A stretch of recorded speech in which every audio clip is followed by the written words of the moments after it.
Hello students, this is the next lecture of application of hyperconjugation in which we will be discussing with the heat of hydrogenation first. Last class we have discussed about hyperconjugation plus H effect and reverse hyperconjugation minus H effect.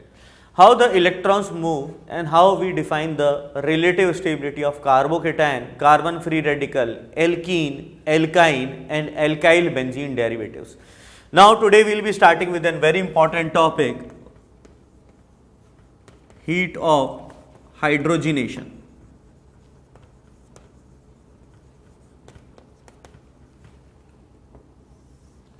This thing we have used to calculate the resonance energy of benzene. What is heat of hydrogenation? Heat of hydrogenation is like that, if we hydrogenate any pi bond, cis-2-butene gives N-butane, then we have trans-2-butene, nickel metal को लिया जाता है, heat कराया जाता है, and then we have isobutylene. यहाँ से N-ब्यूटेन आएगा और यहाँ से प्रोडक्ट आएगा आइसोब्यूटेन. सबके अंदर एक एक पाई बॉन्ड हाइड्रोजनेट हो रहा है. एनर्जी इसकी वैल्यू देखें तो यहाँ पर अपने पास वैल्यू जो है it comes out to be 127, it comes out to be 120 and this comes out to be less than 120. Minus में एनर्जी लिख रहा हूँ मैं. माइनस का मतलब क्या है? The energy evolved by the system, kilojoule per mole.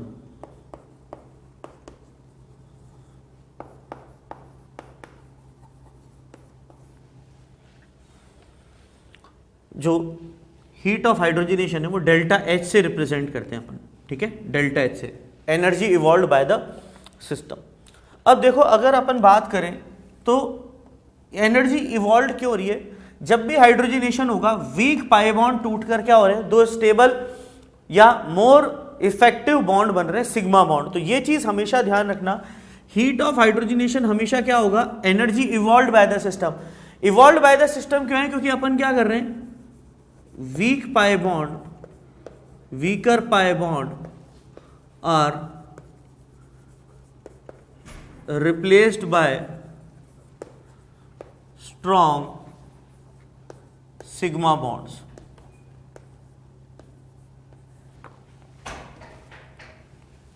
Weak pi bonds are replaced by strong sigma bonds. Strong sigma bond बनेगा तो कंपाउंड स्टेबिलिटी गेन करेगा, और कोई भी कंपाउंड स्टेबिलिटी कैसे गेन करता है? By the loss of energy. Hydrogenation के कारण निकलने वाली एनर्जी को क्या बोला जाता है? हीट ऑफ हाइड्रोजनेशन बोला जाता है. आई बात समझ में? अब वैल्यूज कुछ ऐसी लिखी हुई है कि down the line value of heat of hydrogenation घट रहा है. क्यों घट रहा है? एक एक पाई बॉन्ड सब में क्या हो रहा है? हाइड्रोजनेट हो रहा है, बट हाइड्रोजनेशन की जो वैल्यू है हीट ऑफ हाइड्रोजनेशन की वो नीचे जाने पे डिक्रीज हो रही है. क्यों डिक्रीज हो रही है? क्योंकि अगर मैं आपको बात बताऊं, पहले वाला अपन ने क्या लिया हुआ है, cis-2-butene, then we have trans-2-butene and then we have isobutylene. जो कंपाउंड जितना ज़्यादा स्टेबल होगा वो एनर्जी अपने में उतनी कम रखेगा, बाहर एनर्जी भी कम देगा. तो ये चीज़ ध्यान रखना, जो अपनी डेल्टा एच है हीट ऑफ हाइड्रोजनेशन वो इन्वर्सली प्रोपोर्शनल होगी स्टेबिलिटी ऑफ एल्कीन के.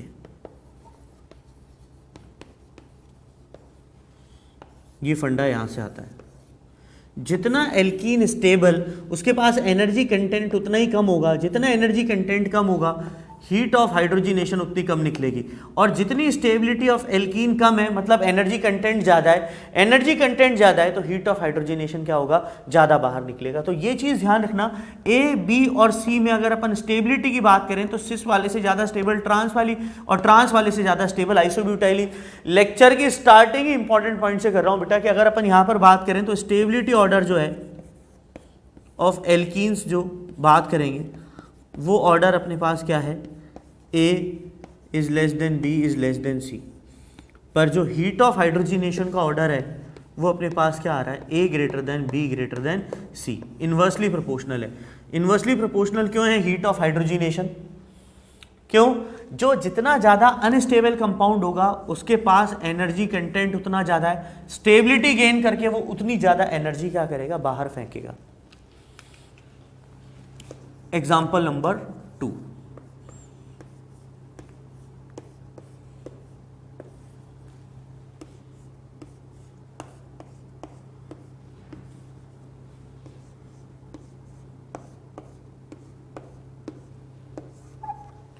दूसरा फंडा क्या लगता है, जितने ज्यादा पाई बॉन्ड उतनी ज्यादा क्या होगी, एनर्जी रिलीज होगी, क्योंकि उतनी कंपाउंड क्या करेगा, स्टेबिलिटी गेन करेगा।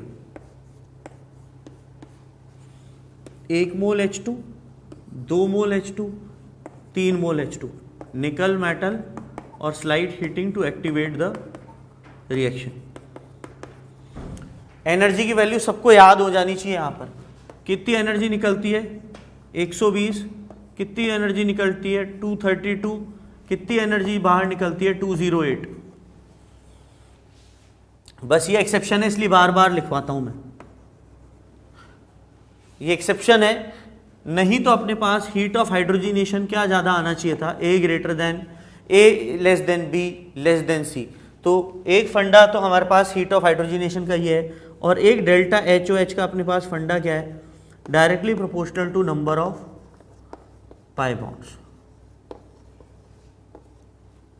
पर इसमें ध्यान रख लेना सारे नॉन एरोमेटिक होने चाहिए, क्यों? क्योंकि एरोमेटिक वाले में अपन कैसे डिसीजन लेंगे, by the use of stability. Aromatic वाले में कैसे डिसीजन लेंगे, by the use of stability. These values are in kilojoule per moles, याद हो जानी चाहिए एक्सपेरिमेंटल वैल्यूज। जबकि निकलनी यहां पर कितनी चाहिए थी, 2 इंटू, चलो वो तो पहले रेजोनेंस एनर्जी में लिखवा दिया है।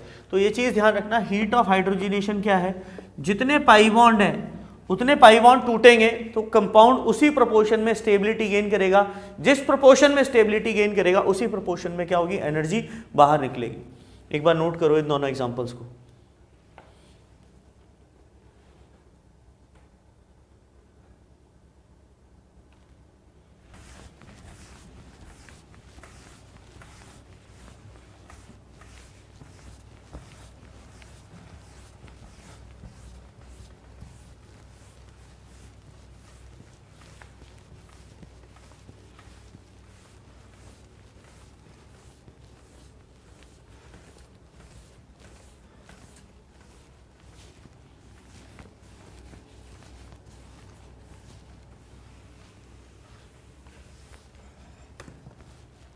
ये बात हो गई हमारी हीट ऑफ हाइड्रोजिनेशन पे। तो क्या चीज़ सीखी, जितना अनस्टेबल एल्कीन है उसकी हीट ऑफ हाइड्रोजिनेशन उतनी ज़्यादा होगी। तो अपने पास क्वेश्चन है, compare the HOH of the following.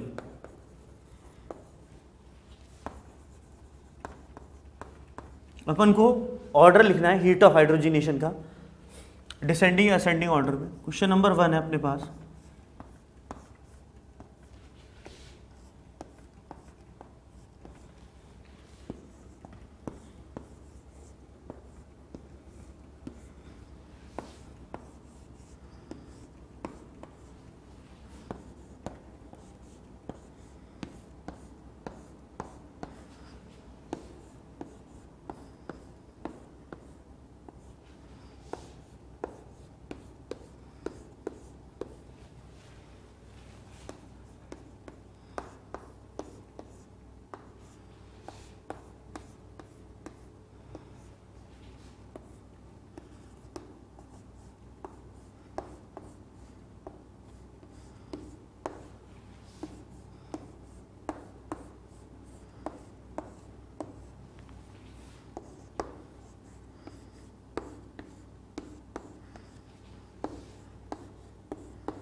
we have written approximately 9 examples to compare the heat of hydrogenation. अब heat of hydrogenation जो है stability के inversely proportional है, A और B.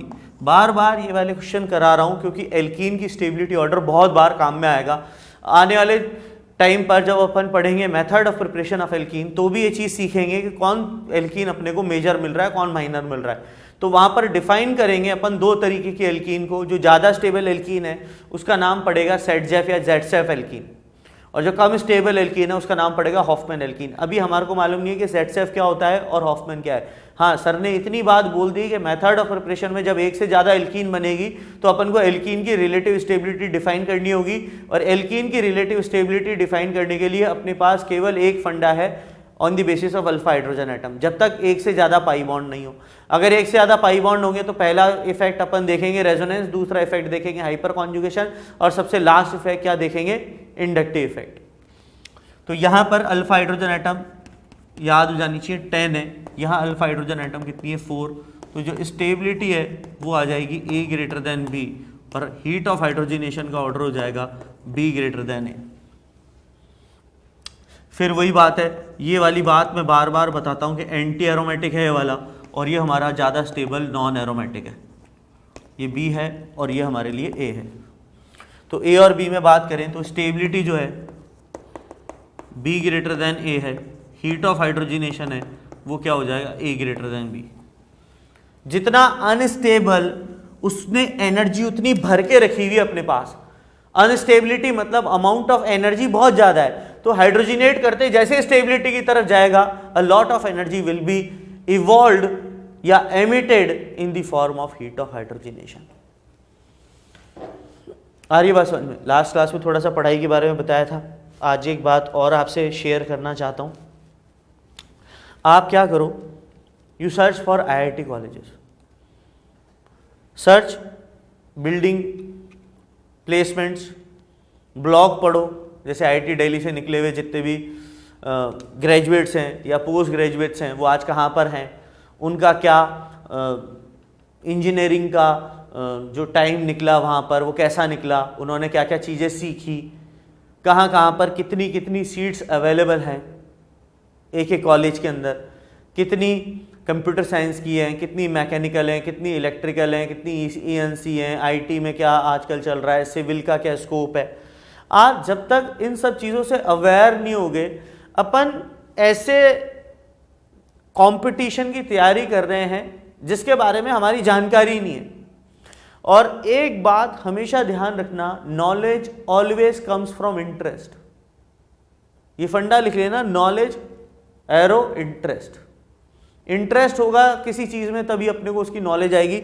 आप अपनी लाइफ में ही देख लो, आपको किसी ना किसी स्पोर्ट्स के अंदर नॉलेज है, या म्यूजिक में किसी को इंटरेस्ट है, या XYZ किसी को कार्स में इंटरेस्ट है, किसी को मोटरसाइकिल्स में इंटरेस्ट है। तो एरिया ऑफ इंटरेस्ट सबके क्या हैं, अपने डिफरेंट हैं रादर देन स्टडीज। तो अपने को उसी फील्ड में क्या होगी, नॉलेज गैदर हो जाएगी। जैसे कई स्टूडेंट्स मैं जब ऑफलाइन पढ़ाता हूँ तो कईयों को बास्केटबॉल की बहुत अच्छी नॉलेज है, कईयों को क्रिकेट की बहुत नॉलेज है, कईयों को फुटबॉल की बहुत नॉलेज है। फुटबॉल के दुनिया भर के क्लब्स हैं, बार्सिलोना है और बहुत सारे क्लब हैं। उस बार्सिलोना क्लब के कौन कौन से, रियल मैड्रिड है, उसके कौन कौन से फुटबॉलर प्लेयर्स हैं, उनके नाम तक मालूम है। तो इतनी नॉलेज आई कहाँ से, कहाँ से आई नॉलेज? क्यों? क्योंकि उस बच्चे का पर्टिकुलरली उस फुटबॉल में इंटरेस्ट था, तो वो मैचेस देखता होगा, टाइम इन्वॉल्व करता होगा, तो उसका इंटरेस्ट था, तभी तो नॉलेज आई ना। अपने को भी उसी चीज में नॉलेज है जहां पर अपना एरिया ऑफ इंटरेस्ट है। तो पढ़ाई को अपन अपना एरिया ऑफ अगर इंटरेस्ट बना लेंगे तो definitely we will get knowledge. आज मैं एज अ फैकल्टी, मेरे को ये सारी चीजें क्यों याद है? क्योंकि मेरा एरिया ऑफ इंटरेस्ट है, I am earning from it. Not only money, I am gaining popularity. Thousands of syllabus are being sold of NEET and IIT of mine. Thousands of students, when I go somewhere in mall or down the streets of Kota, many students come to me. Oh sir, I had been studying by your video lectures, या मेरे offline के students होते हैं। तो again popularity. Everyone works for money and popularity. अच्छा लगता है बच्चे आके बोलते हैं रिजल्ट के बाद कि सर आपके पढ़ाए हुए में से क्वेश्चन आए। बहुत बार ऐसा होता है बच्चे आके कॉम्प्लीमेंट करते हैं, ऑफलाइन कोचिंग के नहीं भी हैं, E2s के जितने भी स्टूडेंट हैं, सर आपके पढ़ाए में से सारे के सारे क्वेश्चन आए। तो this is the perk of my job rather than getting money. Money you can get from every job. आप कोई भी जॉब करेंगे, कोई भी कंपनी में होंगे, MNCs में वर्क कर रहे होंगे, छोटी लेवल पे वर्क कर रहे होंगे, बड़े लेवल पे वर्क कर रहे होंगे, बट हाँ पैसे सब देंगे आपको, कोई जब कम देगा कोई ज़्यादा देगा, बट उसके साथ साथ if you are getting good recognition, आपकी वैल्यूज़ हर्ट नहीं हो रही हैं, आप कोई गलत काम नहीं कर रहे हो, आप किसी को झूठ नहीं बोल रहे हो, आप किसी से ब्राइब नहीं ले रहे हो, तो वो बहुत सारी चीज़ें आपको सेटिस्फैक्शन देती हैं। तो वही चीज़ आप अपने फ्यूचर के लिए सोचो और ये देखो कि कौन सा इंजीनियरिंग कॉलेज मेरे लिए बेस्ट होगा। ब्लॉग पढ़ो, सारे IITs की बिल्डिंग देखो, बिल्डिंग देख के अपने को मालूम पड़ेगा हाँ यार ये IIT है, ऐसा कैंपस है इसका, रुड़की का कैंपस ये है, IIT मुंबई ऐसा है, IIT दिल्ली ऐसा है, कल्चरल फेस्ट ऐसे होते हैं। तो ऐसा नहीं है कि मेरी सिंगिंग मर गई, IIT के कॉलेज में अगर मैंने लिया तो कल्चरल फेस्ट होंगे, वहाँ पे सिंगिंग कंपटीशन भी होता है, डांसिंग कंपटीशन भी होता है, एक्स्ट्रा करिकुलर एक्टिविटीज़ में स्पोर्ट्स भी होते हैं। तो ऐसा नहीं है कि IIT में स्पोर्ट्समैन नहीं बन सकते हैं या अपन एक्टिंग लाइन में नहीं जा सकते हैं। आपको एक बहुत बड़ा एग्जाम्पल है, वो MS धोनी का जो एक्टर है, क्या नाम है उसका, अरे Sushant Singh Rajput, he is a NITian और उसकी बहुत अच्छी रैंक थी, अराउंड अंडर 10 था या 50 था, और आज एक्टिंग लाइन में चला गया है। तो ऐसा नहीं है कि इंजीनियर्स आर, अब जैसे 3 इडियट वाली मूवी है उसमें जाने कहाँ इंजीनियरिंग को किसी लेवल पे पहुँचाया हुआ है। तो it depends on your interest. Knowledge आएगी, आप उसमें आगे काम करोगे, but you have the sense of security in your mind कि अगर आप किसी IIT इंस्टीट्यूशन से ग्रेजुएट हो तो हाँ definitely you will get a good job. आपने अच्छी पढ़ाई करी है, आप तरीके से काम कर रहे हो, आप पोलाइट हो, हम्बल हो, आप अपने आप को प्रेजेंट कर सकते हो, तो आप एक अच्छी जॉब फैच कर लोगे। तो एक सिक्योरिटी होगी कि भाई स्पोर्ट्स में नहीं कामयाब हुआ या सिंगिंग में कामयाब नहीं हुआ या कोई और दूसरे जॉनर में अपन कामयाब नहीं हुए, तो at least we have the security, we have a backup कि अपन वापस से जॉब ज्वाइन कर लें। तो पढ़ने से पहले अपने माइंड सेटअप, माइंड मेकअप इस तरीके से करो कि यही हमारे को आने वाली लाइफ के अंदर क्या है, कोई भी चीज़ अचीव कराएगा। पढ़ाई से ही हम स्पोर्ट्स में भी जाएंगे, एक्टिंग में भी जाएंगे। We have the backup plan. अब यही बातें बार बार अपन यही वाले क्वेश्चन कर रहे हैं, कभी स्टेबिलिटी पे, स्टेबिलिटी का उल्टा क्या हो गया, हीट ऑफ हाइड्रोजनेशन हो गया। जैसे यहाँ पर अपने पास अल्फा हाइड्रोजन एटम कितनी निकल कर आती है, 10, यहाँ पर गलत लिखा हुआ है, यहाँ पर 10 नहीं है, यहाँ पर कितनी आती है, 12 आती है। अपन ने यहाँ वाला 10 यहाँ पर लिख दिया, प्रिंटिंग मिस्टेक हो गई। यहाँ पर अल्फा हाइड्रोजन 2 और 1 3 और 3 6, अल्फा हाइड्रोजन एटम 6 हो गई, और यहाँ पर अल्फा हाइड्रोजन एटम 3 है केवल। तो हीट ऑफ हाइड्रोजनेशन का ऑर्डर ये आ गया। स्टेबिलिटी ऑर्डर इसके क्या है, अपोजिट सेंस पे चलेगा। फिर लास्ट क्लास में आपको पढ़ाया था, ये अपने लिए कॉन्जुगेटेड डाइईन है और ये अपने लिए बीच में sp3 कार्बन एटम आ रहा है, पाई बॉन्ड मूव नहीं करा सकते, तो ये हमारे लिए नॉन कॉन्जुगेटेड डाइईन है। नॉन कॉन्जुगेटेड डाइईन और इसमें स्टेबिलिटी देखें तो एक ही ज़्यादा है, और हीट ऑफ हाइड्रोजनेशन देखें, ये तो स्टेबिलिटी पे बात होगी, और हीट ऑफ हाइड्रोजनेशन देखें तो बी की ज़्यादा होगी ए से।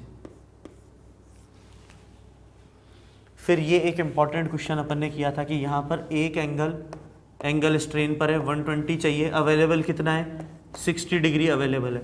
यहाँ पर 2 बॉन्ड एंगल अपने को कितने चाहिए, 120 डिग्री के। तो अनस्टेबल कौन सा सिस्टम है, बी और ए में अनस्टेबल है बी।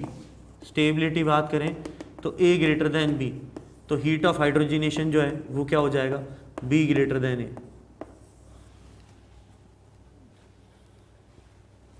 एक्सेप्शन इतनी बार लिखा दूंगा हीट ऑफ हाइड्रोजनेशन ताकि याद हो जाए, ये ए है, ये बी है और ये सी है। वैल्यूज ही याद हो जानी चाहिए, 120, 232 और 208। नंबर ऑफ पाई बॉन्ड यहाँ पर नहीं चलेगा, एक्सेप्शन वाला खेल है, एरोमेटिसिटी वाला, एक्स्ट्रा स्टेबिलिटी के कारण हीट ऑफ हाइड्रोजनेशन कम। तो हीट ऑफ हाइड्रोजनेशन का ऑर्डर क्या आ गया अपने लिए, B greater than A greater than C. ठीक है, इसको ध्यान रखना। फिर यहाँ पर 7th question is again important question. As the number of pi bonds are similar, यहाँ पर भी 3 पाई बॉन्ड है, यहाँ पे भी 3 पाई बॉन्ड है, और यहाँ पर भी 3 पाई बॉन्ड है, बट पहले वाला सबसे ज्यादा अनस्टेबल है क्योंकि एंटी एरोमेटिक सिस्टम नजर आ रहा है यहाँ पर। दूसरे वाले में रेजोनेंस है, ये पार्शियली कॉन्जुगेटेड है, पार्शियली कॉन्जुगेटेड, इसलिए ना एरोमेटिक ना एंटी एरोमेटिक। कैसा होगा? Non aromatic. पहला वाला हमारे लिए कैसा है? Anti aromatic. और तीसरा वाला हमारे लिए क्या है? एरोमेटिक। ये C है, ये B है और ये A है। तो अब अगर स्टेबिलिटी ऑर्डर लिखूं मैं यहाँ पर 7th क्वेश्चन के लिए, जो स्टेबिलिटी ऑर्डर है वो स्टेबिलिटी ऑर्डर क्या आएगा? C greater than B greater than A। तो हीट ऑफ हाइड्रोजनेशन का ऑर्डर क्या आ जाएगा? A greater than B greater than C। जितना अनस्टेबल सिस्टम है वो स्टेबिलिटी गेन करने पर उसी प्रोपोर्शन में क्या करेगा? एनर्जी बाहर निकालेगा। अब वैसे यहाँ पर क्या होगा? अल्फा हाइड्रोजन एटम वाला खेल चलेगा। अल्फा हाइड्रोजन एटम 4 है यहाँ पर, और यहाँ अल्फा हाइड्रोजन एटम अपने पास कितनी नजर आ रही है? 2 और 2 4 और 3 7। ये अल्फा कार्बन, ये अल्फा कार्बन, ये अल्फा कार्बन 7 है और यहाँ पर 4 है। तो ऑब्वियस सी बात है स्टेबिलिटी किसकी ज़्यादा है? B greater than A। और हीट ऑफ हाइड्रोजनेशन क्या हो जाएगा? A greater than B।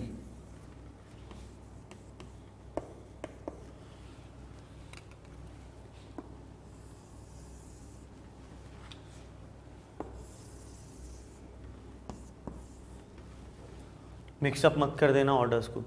फिर ये चीज़ आपको सुबह या लास्ट लेक्चर में वापस समझाई थी कि जितना एंगल स्ट्रेन उतना अनस्टेबल सिस्टम। स्टेबिलिटी ऑर्डर क्या है? D greater than C greater than B greater than A। Heat of hydrogenation का ऑर्डर क्या आ जाएगा? A greater than B greater than C greater than D। एक बार नोट कराई पूरा।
हीट ऑफ हाइड्रोजनेशन वाला फंडा आपको समझाया।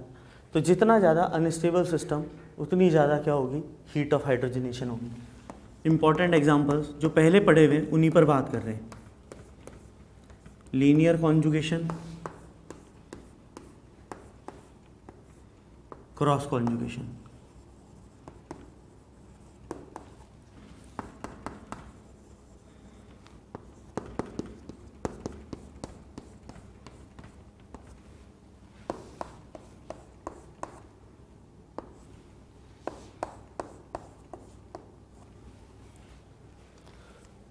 यहाँ पर 3 पाई बॉन्ड है, यहाँ पर 2 पाई बॉन्ड है और यहाँ पर 1 पाई बॉन्ड है। अब स्टेबिलिटी वगैरह रहने दीजिए, एरोमेटिसिटी नहीं है, तो more the number of alpha head, more the number of pi bond, more will be the heat of hydrogenation. Heat of hydrogenation A greater than B greater than C लिखूंगा। और यहाँ पर हिंट लिखूंगा कि जब अपने पास वो एक्सेप्शन वाला केस नहीं है तो हिंट क्या होगी कि HOH is directly proportional to the number of pi bond in the system. जितने ज़्यादा पाई बॉन्ड होंगे उतनी ही ज़्यादा क्या होगी? हीट ऑफ हाइड्रोजनेशन होगी। यहाँ पर लीनियर कॉन्जुगेशन में अपन बात करते थे कि सपोर्टिव कॉन्जुगेशन है एक दूसरे के फेवर में, जबकि यहाँ पर ये इधर जाएगा तो ये नहीं आ सकता और ये आएगा तो इधर ये नहीं आ सकता। स्टेबिलिटी जो है B ग्रेटर देन A है, बोलिए गलत, A ग्रेटर देन B है। कुछ भी दिमाग में चल रहा है, फिर वही बात है, knowledge always comes from interest. You have to be very ready to learn the subject. आपको अपना दिमाग पूरा का पूरा यहीं पर ही लगा के रखना है। तो जो स्टेबिलिटी है, stability A greater than B है, हीट ऑफ हाइड्रोजनेशन का ऑर्डर क्या हो जाएगा, B greater than A।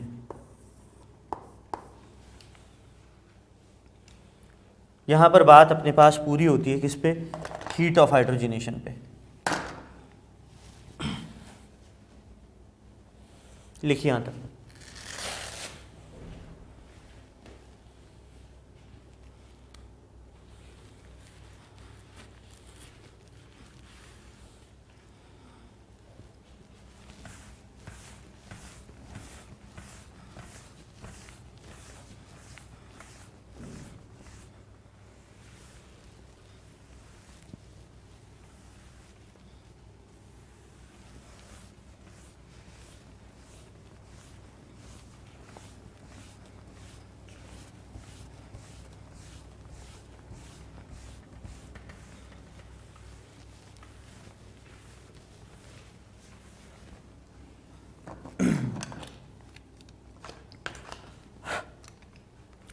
Next point we are discussing is again एक हीट इवॉल्व वाला सिस्टम है, हीट ऑफ कंबशन।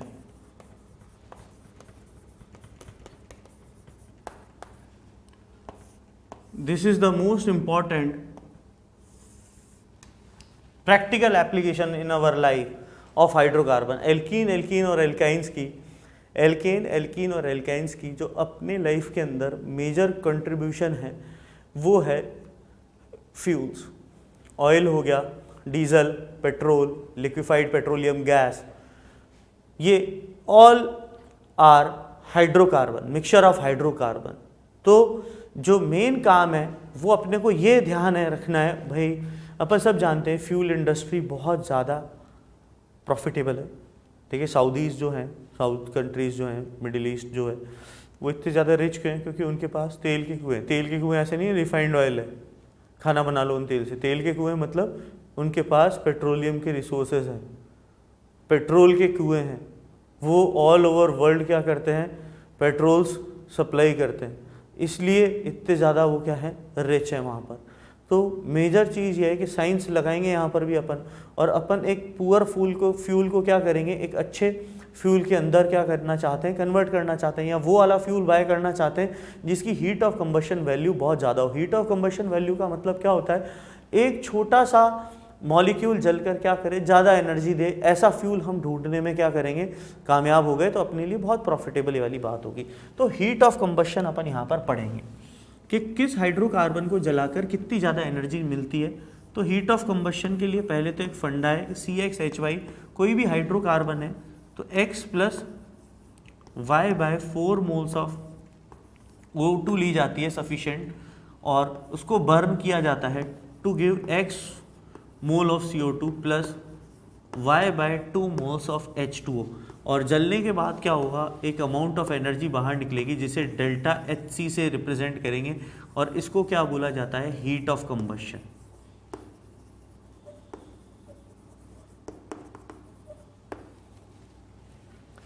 जैसे अब एक बहुत छोटा सा एग्जांपल ले कि मीथेन लिया CH4, इसको बर्न करने के लिए कितनी अपने पास ऑक्सीजन एटम चाहिए होगी, 2 मोल ऑक्सीजन एटम चाहिए होगी, तब जाके अपने पास 1 मोल CO2 प्लस 2 मोल क्या आएगा, अपने पास H2 आएगा।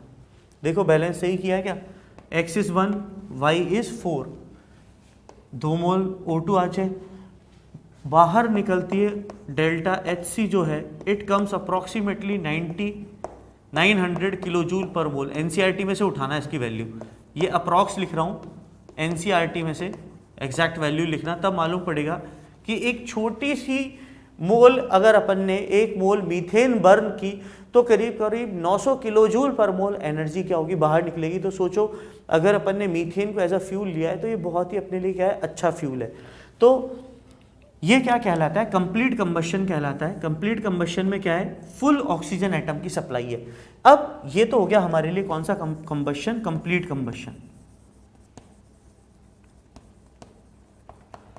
अब 2 छोटी बातें इनकम्प्लीट कंबशन की भी लिख देता हूं। जब इतनी जो सफिशिएंट रिक्वायर्ड अपने पास ऑक्सीजन एटम है उससे कम अपने पास ऑक्सीजन एटम सप्लाई आ जाए, जैसे मीथेन है और अपने पास 3/2 मोल्स ऑफ O2 आ गया, तो CO2 की जगह क्या होगा, कार्बन मोनोऑक्साइड बाहर निकलेगी और 2 मोल वाटर बाहर निकलेगा, प्लस डेल्टा HC की वैल्यू भी क्या आएगी, पुअर आएगी, 900 से कम आएगी, इनकम्प्लीट कंबशन होगा। और जो अपना बेटा कार्बन मोनोऑक्साइड होता है ये एक पॉइजनस गैस है, इट इज पॉइजनस गैस। ये चीज़ हमारे को ध्यान में रखनी, इसीलिए तो एयर फिल्टर वगैरह बहुत साफ कराते रहते हैं गाड़ियों का। एयर फिल्टर क्या है कि वो फ्यूल के कंबशन में प्रॉपर अमाउंट में क्या है, ऑक्सीजन एटम पहुंचाए। अगर प्रॉपर अमाउंट में ऑक्सीजन एटम नहीं पहुंचेगी तो अपनी जो एमिशन है ऑटोमोबाइल्स का वो क्या निकलने लगेगा, कार्बन मोनोऑक्साइड। और अगर कार्बन मोनोऑक्साइड एमिट हो रहा है तो अपन सभी मर जाएंगे, पॉइजनस है। तो इसलिए एयर चेक बहुत ज़्यादा इंपॉर्टेंट रहता है ऑटोमोबाइल सेक्टर में। और क्या करा, और कम कर दी, 1 मीथेन के लिए 1 मोल ऑफ O2 ही आया, तो इस बार क्या होगा, कार्बन ब्लैक मिलता है, रेजिड्यू क्या मिलेगा, कार्बन ब्लैक, जो कि इंक वगैरह में काम में आता है, और H2O, और डेल्टा HC अपने लिए और बहुत ज़्यादा पुअर हो जाएगी, वेरी पुअर। तो ये 2 केस किसके हैं,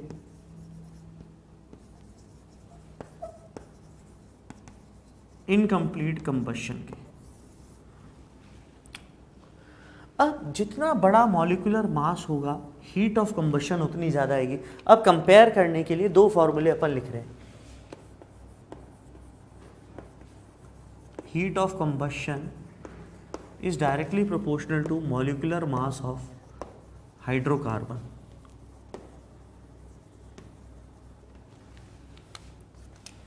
ये फंडा हमारे को ध्यान में रखना है।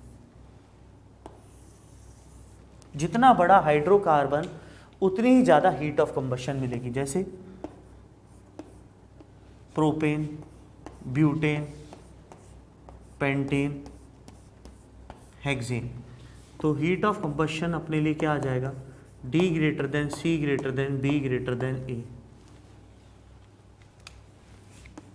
A, B, C, D।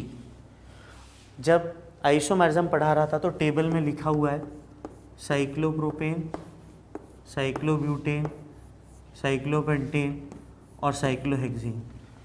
Heat of combustion सबसे ज़्यादा किस में आता है, डी वाले में, HOC, D greater than C greater than B greater than A। और स्टेबिलिटी कैलकुलेट करने के लिए क्या करा जाता है, पर CH2 यूनिट निकालते हैं, A, B, C और D। तो ओवरऑल तो अपन HOH किस में ज़्यादा आएगी, D में। पर एक क्वेश्चन इसमें और आता है कि HOH पर CH2 यूनिट, तो इसको डिवाइड बाय 3, 4 और 5 और 6 करते हैं तो फिर अपने पास A greater than B greater than C greater than D आता है। मतलब किसी की स्टेबिलिटी से हीट ऑफ कंबशन रिलेट कर पा रहे हैं। क्यों रिलेट कर पा रहे हैं, जो जितना ज़्यादा अनस्टेबल सिस्टम होगा वो जलकर एनर्जी उतनी ज़्यादा देगा। वही बात है, स्टेबिलिटी फंडा क्यों यूज होगा, क्योंकि कौन एनर्जी एमिट ज़्यादा करेगा, जिसके पास एनर्जी रखी हुई है, और रखी हुई एनर्जी किसके पास होगी, जो सिस्टम जितना ज़्यादा अनस्टेबल है। एक बार नोट करें, फिर और आगे बात करते हैं।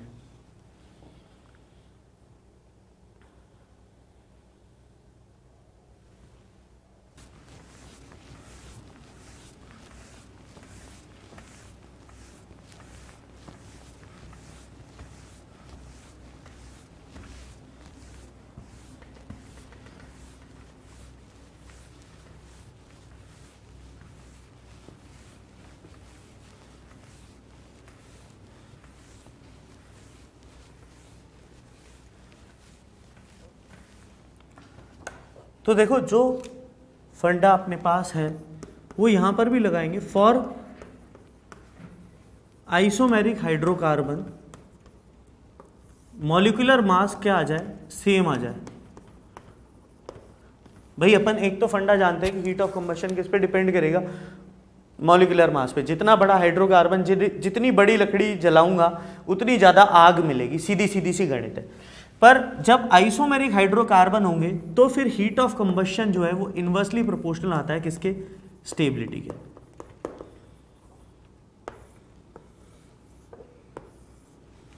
एक्सपेरिमेंटल डाटा के साथ एक एग्जांपल कराता हूं।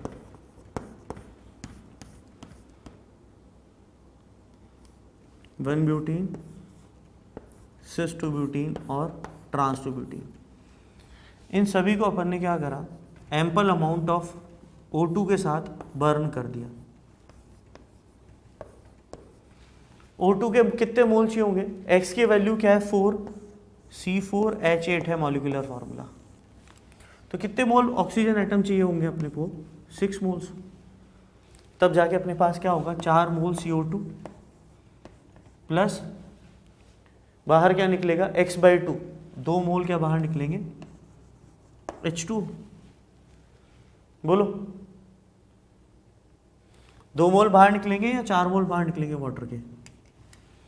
4 मोल निकलेंगे ना बेटा, 8 हाइड्रोजन एटम है ना, तो यहाँ पे भी 8 हाइड्रोजन एटम, यही प्रोडक्ट्स यहाँ पर भी है। अब यहाँ पर जो डेल्टा H है,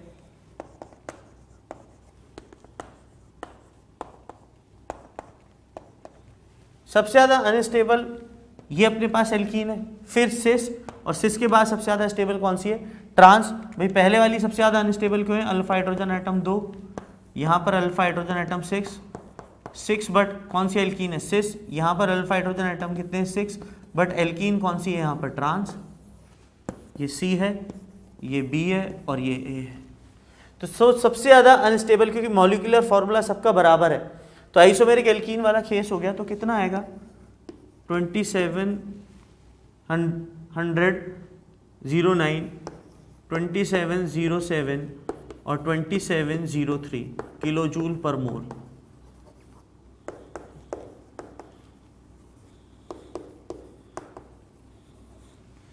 नीचे जाने पर अपन ने देखा हीट ऑफ कंबशन की वैल्यू डिक्रीज हो गई, नीचे जाने पर वैल्यू डिक्रीज हो रही है, माइनस में क्यों, evolve from the system. Decrease क्यों हो रही है, क्योंकि सबसे ज्यादा स्टेबल कौन है, trans 2 butene. Trans 2 butene stable है तो एनर्जी कंटेंट इसका क्या होगा, कम होगा। तो एनर्जी कंटेंट होगा तो जलकर बाहर एनर्जी भी क्या देगा, कम देगा। मतलब अपने पास फंडा क्या आ गया कि हीट ऑफ कंबशन किस पे डिपेंड करेगा, स्टेबिलिटी पे डिपेंड करेगा। जितनी ज्यादा stable compound, heat of combustion उतना ही क्या हो जाएगा, कम हो जाएगा। तो स्टेबिलिटी को हीट ऑफ कंबशन के अकॉर्डिंग फिर वापस क्वेश्चन बन जाएंगे। एक बार नोट कर लो पहले यहां तक।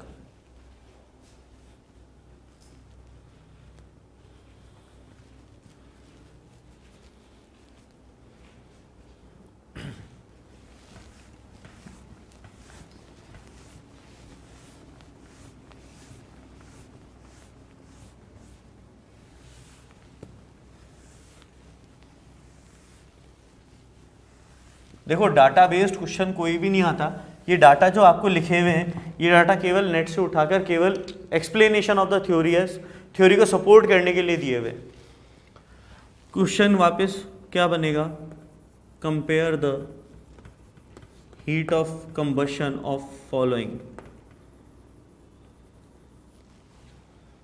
पहला एग्जांपल ही important, CH2 double bond CH2, CH3 CH double bond CH2, cis 2 butene, trans 2 butene, आइसोब्यूटाइलीन।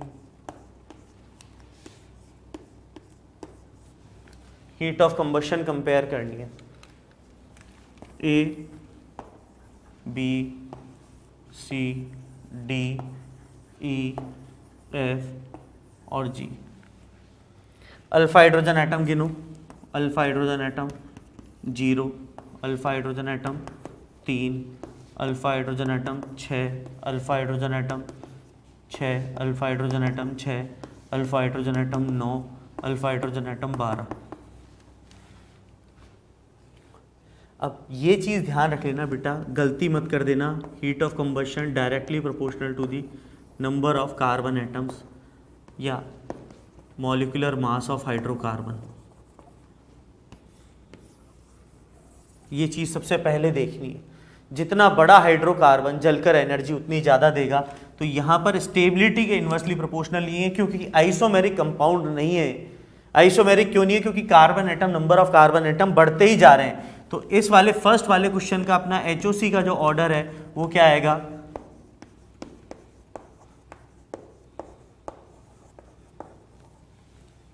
इस तरीके से आएगा। जितना बड़ा हाइड्रोकार्बन, हीट ऑफ कंबशन उतनी ही ज़्यादा।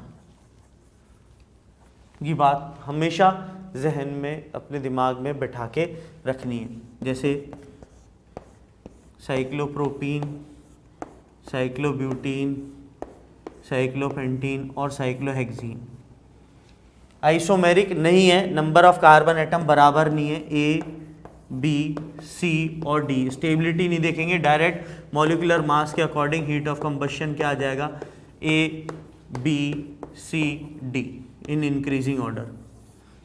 जितने ज़्यादा कार्बन एटम उतनी ज़्यादा हीट ऑफ कंबशन। करिए नोट एक बार।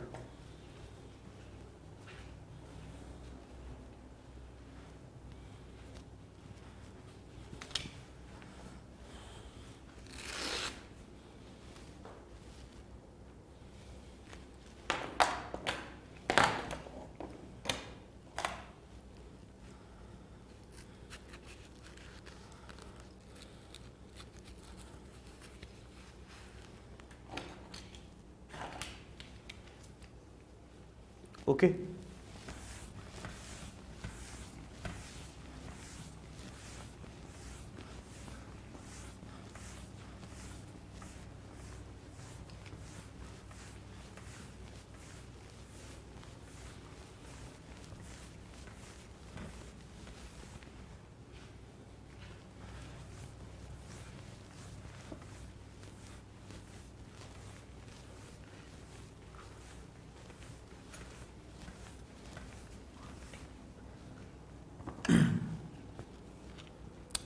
अगला question,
approximately we have written around 10 questions and we have to discuss about the heat of combustion। एक बार मैं चाहता हूं आप खुद अटेम्प्ट करो पहले पूरे।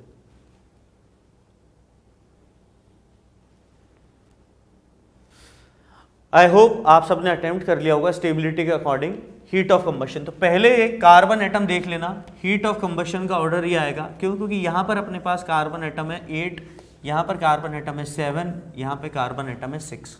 तो मॉलिक्यूलर मास जिसका जितना ज़्यादा होगा उसकी अपने पास हीट ऑफ कंबशन उतनी आएगी। अब जब मॉलिक्यूलर मास बराबर है तो अपन जानते हैं यहाँ पे एक बॉन्ड पे एंगल स्ट्रेन और यहाँ पर दो बॉन्ड पर, इधर दो कार्बन एटम पर एंगल स्ट्रेन। तो जो स्टेबिलिटी है वो ए वाले की फार बेटर है बी वाले से। तो हीट ऑफ कंबशन किसकी ज़्यादा हो जाएगी, बी ग्रेटर देन ए। फिर ये बार बार ये वाली चीज़ अपन पढ़ाते हैं कि एंटी एरोमेटिक वाला, और ये अपने लिए क्या है, नॉन एरोमेटिक, तो हीट ऑफ कंबशन की वैल्यू क्या हो जानी है,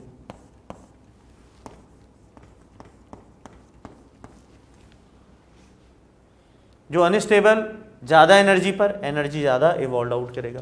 अब ये एक्सेप्शन है कि सिस में, साइक्लोब्यूटीन, साइक्लोऑक्टीन में और ट्रांस वाली में ज़्यादा स्टेबल कौन सी है, सिस वाली स्टेबल है, तो HOC का ऑर्डर जो है वो किसका आएगा, ट्रांस वाले का ज़्यादा आएगा।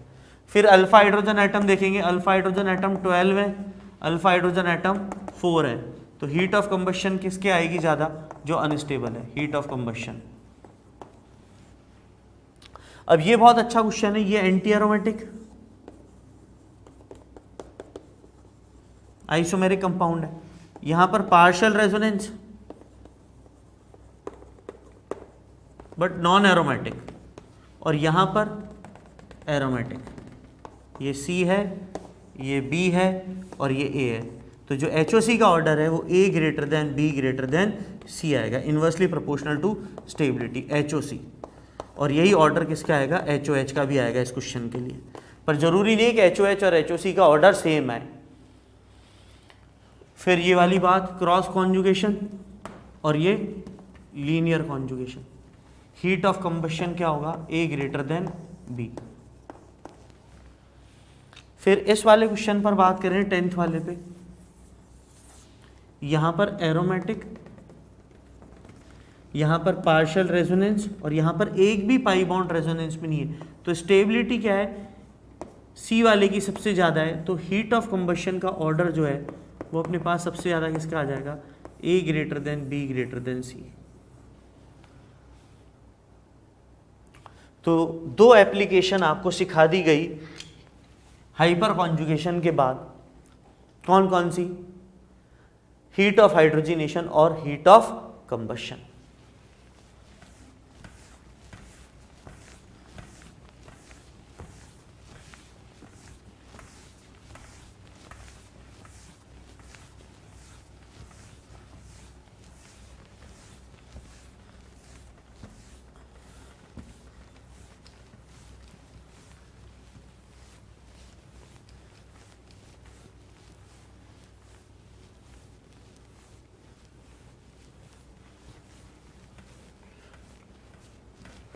अब एक छोटी सी और टॉपिक पढ़ते हैं जो कि रेजोनेंस, हाइपर कॉन्जुगेशन और इंडक्टिव इफेक्ट तीनों का कंबाइंड एप्लीकेशन है। क्वेश्चन है अपने पास, compare the electron density over benzene in the following. किसमें इलेक्ट्रॉन डेंसिटी बेंजीन रिंग पर कितनी ज़्यादा है या कितनी कम है, वो डिस्कशन अपन यहाँ पर मैटर करा रहे हैं। तो पहला अपने पास क्वेश्चन जो है,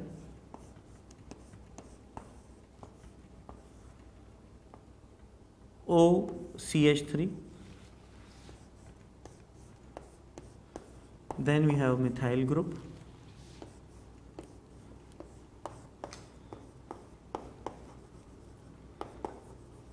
tertiary butyl group,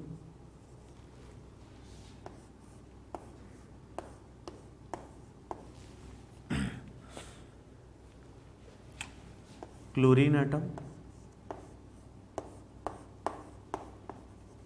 NO2,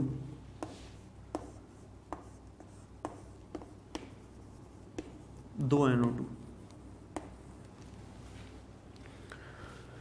अब pi electron density benzene ring पर बात करनी है, तो यहां पर OMe कौन सा इफेक्ट दिखा रहा है बेटा, +M ग्रेटर देन -I, तो क्या बन रहा है, इलेक्ट्रॉन डोनेटिंग ग्रुप।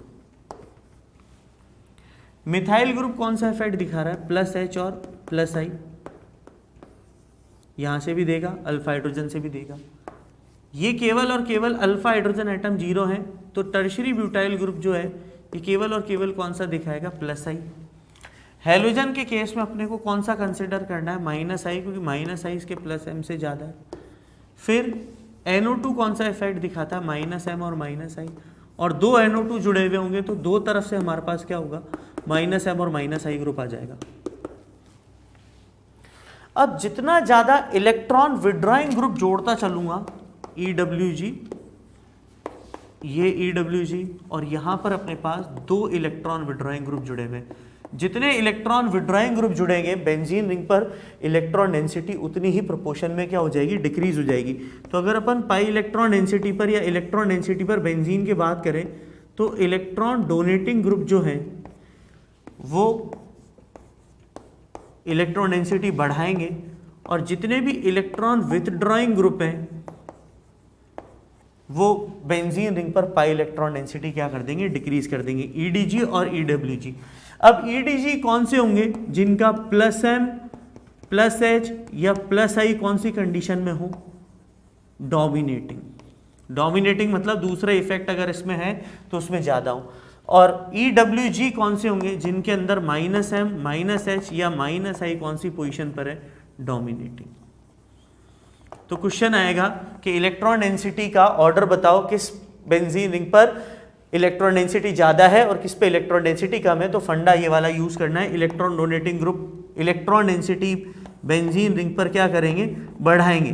भाई इलेक्ट्रॉन्स देंगे तो इस बेंजीन रिंग पे इलेक्ट्रॉन रिच कर देंगे, इसे इलेक्ट्रॉन डेंसिटी को इंक्रीज कर देंगे तो इलेक्ट्रॉन रिच कर देंगे। जबकि इलेक्ट्रॉन विड्रॉइंग ग्रुप यहां से इलेक्ट्रॉन पुल करेंगे तो बेंजीन रिंग को क्या बना देंगे, इलेक्ट्रॉन डेफिशिएंट। लिखो और क्वेश्चन करते हैं, यहां पर नोट डाउन करो पूरा।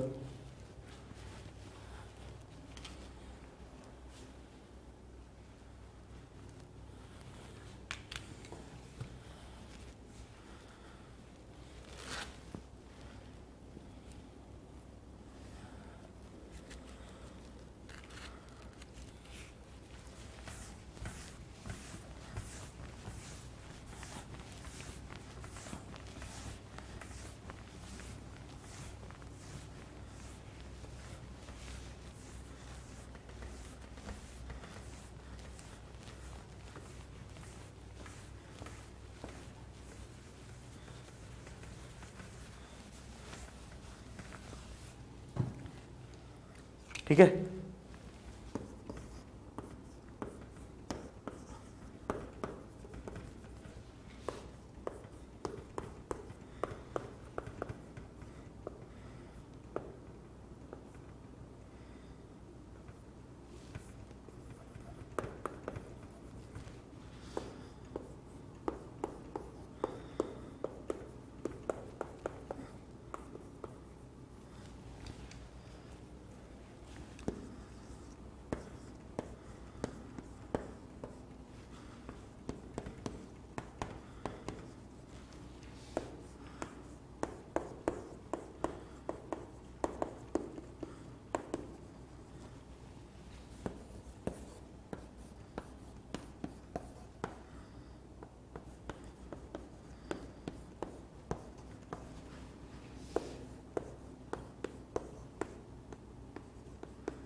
चलिए ये क्वेश्चन आप अटेम्प्ट करो, कंपेयर करो फिनाइल रिंग पे कहाँ पर इलेक्ट्रॉन डेंसिटी ज़्यादा है और कहाँ पर इलेक्ट्रॉन डेंसिटी कम है। एक बार आप अटेम्प्ट कीजिए।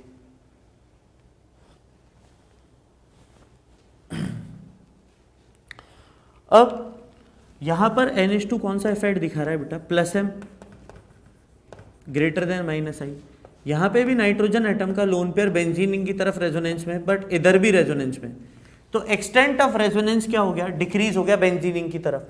और यहाँ पर तो नाइट्रोजन का लोन पेयर इधर के साथ साथ इधर भयानक -m के चक्कर में, तो बेंजीन रिंग की तरफ क्या होगा, +m देने की टेंडेंसी क्या हो जाएगी, कम हो जाएगी। पर है तो +m ये वाला ग्रुप, ये वाला ग्रुप भी क्या है +m, और ये वाला भी कौन सा है, +m ग्रेटर देन -i, तीनों। तो इलेक्ट्रॉन डेंसिटी बेंजीन से तो तीनों पे ही ज़्यादा होगी, ये चीज़ ध्यान रखना। अगर बेंजीन से कंपेयर करूं तो इन तीनों में ही क्या है, क्योंकि ये तीनों ग्रुप ऊपर क्या है, इलेक्ट्रॉन डोनेटिंग का काम कर रहे हैं। अब अमाइड है, ये यहाँ से कौन सा इफेक्ट दिखाएगा, -m और -i, तो पाई इलेक्ट्रॉन डेंसिटी डिक्रीज करेगा। जबकि उल्टा अमाइड जुड़ा हुआ है, नाइट्रोजन का लोन पेयर बेंजीन रिंग की तरफ +m शो करके ग्रेटर देन -i EDG का काम करेगा, तो इलेक्ट्रॉन डेंसिटी बेंजीन रिंग पर बढ़ जाएगी। वैसा ही यहाँ पर है, अगर ये बॉन्ड इधर खींचा तो -m और -i अमाइड सिस्टम है, बेंजीन रिंग पर पाई इलेक्ट्रॉन डेंसिटी क्या हो जाएगी, डिक्रीज। पर उल्टा अमाइड सिस्टम है, नाइट्रोजन एटम का लोन पेयर बेंजीन रिंग पर कौन सा इफेक्ट दिखाएगा, +m ग्रेटर देन -i, तो इलेक्ट्रॉन डेंसिटी बढ़ जाएगी। फिर वही है, जहां पर भी ध्यान रखना +h और +i की बात होगी, पहले कौन सा कंसिडर करेंगे, +h, ये भी +h और +i वाला ग्रुप है, और ये भी +h और +i है। बट सबसे अच्छा +h ग्रुप किसका होता है, CH3 वाले का, फिर CD3 का, और फिर CT3 का। +h इफेक्ट ज्यादा डोमिनेटिंग किसका है, CH3 का, क्योंकि बॉन्ड स्ट्रेंथ CH3 की क्या होती है, कम होती है।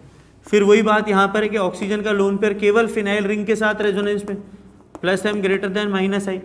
यहाँ पर लोन पेयर इधर भी रेजोनेंस में, इधर भी रेजोनेंस में, +m ग्रेटर देन -i, खिंच इधर भी रहा है। और यहाँ पर ऑक्सीजन एटम का लोन पेयर इधर भी रेजोनेंस में और इधर भी रेजोनेंस में, ये भी +m greater than -i group है। बट जितना ज़्यादा इफेक्टिव कॉन्जुगेशन फिनाइल के साथ होगा, उतनी ही बेंजीन रिंग पर पाई इलेक्ट्रॉन डेंसिटी क्या होगी, ज़्यादा हो जाएगी। फिर वही बात है, यहाँ पर उल्टा एस्टर ग्रुप जुड़ा हुआ है, ऑक्सीजन का लोन पेयर बेंजीन रिंग की तरफ हाथ बढ़ाएगा, +m और -i, +m greater than -i, जबकि यहाँ पर ये कौन सा है, -m और -i, तो इलेक्ट्रॉन डेंसिटी किधर ज़्यादा होगी, फर्स्ट वाले में ज़्यादा होगी। अब नोट डाउन करो,